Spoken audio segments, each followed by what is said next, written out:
Des fois, j'ai envie de suicider, hein, je vous dis de la vérité. J'ai envie d'arrêter ma vie, quoi, parce que je ne mérite pas ça. C'est la première fois que j'arrive ici. J'ai commencé même, en fait, à péter les plombs. Je me trouve actuellement devant le centre de rétention administrative de Vincennes, à l'est de Paris. Un CRA, comme on les appelle, c'est un lieu d'enfermement des personnes étrangères qui font l'objet d'une mesure d'éloignement dans le but de mettre en œuvre leur expulsion. Pour cette visite, j'accompagne 2 députés avec d'autres médias. Je vous emmène avec moi.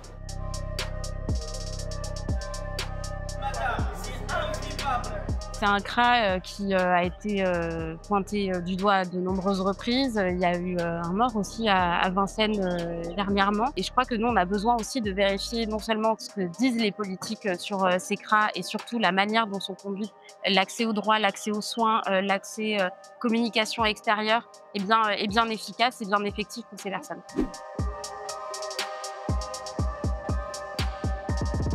La moitié d'ici, c'est les contrôles d'identité. Regarde-moi, c'est les contrôles de passé. Qu'est-ce que je peux vous dire? On a un diagnostic.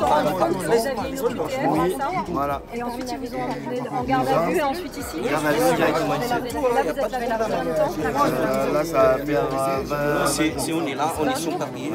Et sur quel motif, à votre avis, ils ont allongé trouble à l'ordre public. Alors, la définition du trouble à l'ordre public, elle va du rien du tout au maximum.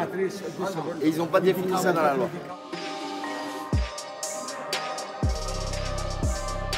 Je me suis fait arrêter en contrôle simple. J'étais en sud pour travailler. Je suis revenu et ils m'ont contrôlé au gare de Lyon. Et puis ils m'ont arrêté, ils m'ont ramené au commissariat parce que j'ai pas de papier, seulement parce que j'ai pas de papier. Ils m'ont ramené ici en centre de rétention. Moi je l'appelle pas le centre de rétention, je l'appelle l'extrême détention. J'ai l'impression je suis en prison, mais c'est un vrai prison ici. Il y a rien du tout, il y a pas des activités. Les portes sont tout le temps ouvertes. Il y a des rats. La nourriture c'est dégueulasse. Ça fait 30 et quelques jours, je mange que du beurre et du fromage. Je suis obligé de prendre des médicaments pour dormir, pour le stress. Même, j'arrive pas à bien réfléchir.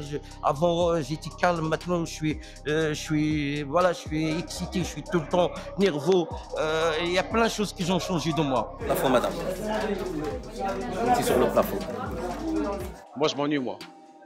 Il y a que des darons à côté de moi, là. Moi, c'est moi le plus petit ici. Je fais un peu de sport. C'est tout. Hein. Je regarde la télé, c'est tout. Les gens vont bien, évidemment, ils se plaignent d'être en rétention, comme ils pourraient se plaindre dans tous les lieux de privation de liberté, on va se plaindre.